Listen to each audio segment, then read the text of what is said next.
ஒரு அமைதியான மாலை நேரம். பழமையான சிவன் கோவிலின் உள்ளே தீபங்கள் ஒளிர்ந்து கொண்டிருந்தன. கோவிலின் நடுவில் சிவலிங்கம் அமைதியாக பிரகாசித்துக் கொண்டிருந்தது. அந்த சன்னதியின் அருகில் ஒரு முதிய முனிவர் உட்கார்ந்திருந்தார். அவரை சுற்றி சிலர் வந்து அமைதியாக உட்கார்ந்தார்கள்.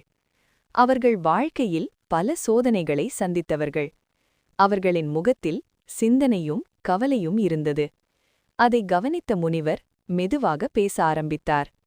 மக்களே, இந்த வாழ்க்கையில் ஒரு பெரிய உண்மை இருக்கிறது. அதை எல்லாரும் சீக்கிரம் புரிந்து கொள்ள மாட்டார்கள்.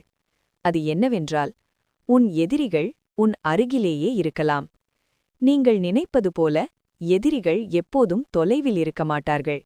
சில நேரங்களில் அவர்கள் உங்கள் அருகிலேயே இருப்பார்கள். உங்களோடு சிரித்து பேசுவார்கள். உங்களை பாராட்டுவார்கள். உங்களோடு நண்பர்கள் போல நடந்து கொள்வார்கள். ஆனா அவர்களின் மனசில் வேறு எண்ணங்கள் இருக்கலாம். மக்களே, ஒரு மனிதனை அவன் பேசும் வார்த்தைகளால் மட்டும் நம்பிவிடாதீர்கள். ஒரு மனிதன் உங்களிடம் இனிமையாக பேசலாம். ஆனா அவன் மனசு உண்மையானதா என்பதை அவன் செய்கிற செயல்கள்தான் காட்டும். உண்மையான நண்பன் உங்கள் முன்னால் நல்லவனாக இருப்பான். உங்கள் பின்னாலும் நல்லவனாக இருப்பான். உங்கள் வெற்றியை பார்த்து அவன் மகிழ்ச்சியடைவான். ஆனா பொய்யான நண்பன் உங்கள் முன்னால் சிரிப்பான். ஆனா உங்கள் பின்னால் பேசுவான்.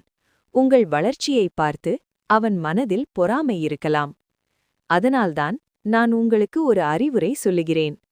உங்கள் வாழ்க்கையில் யாரை நண்பன் என்று அழைக்கிறீர்கள் என்பதை சிறிது கவனமாக தேர்ந்தெடுக்க வேண்டும். உண்மையான மனிதர்கள் இந்த உலகத்தில் மிகவும் அரிது. ஆனா அவர்கள் கிடைத்தால் அவர்களை மிகவும் மதியுங்கள்.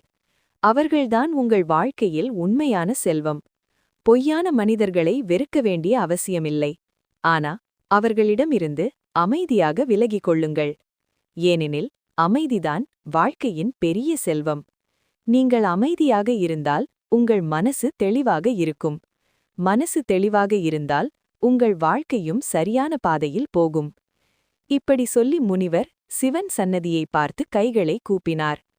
பின்னர் அவர் கடைசியாக மெதுவாக ஒரு வார்த்தை சொன்னார். உண்மையான மனிதர்களை மதியுங்கள். பொய்யான மனிதர்களை புரிந்து கொள்ளுங்கள்.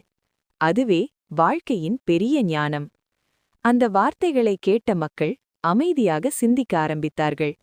கோவிலின் மணி மீண்டும் ஒலித்தது.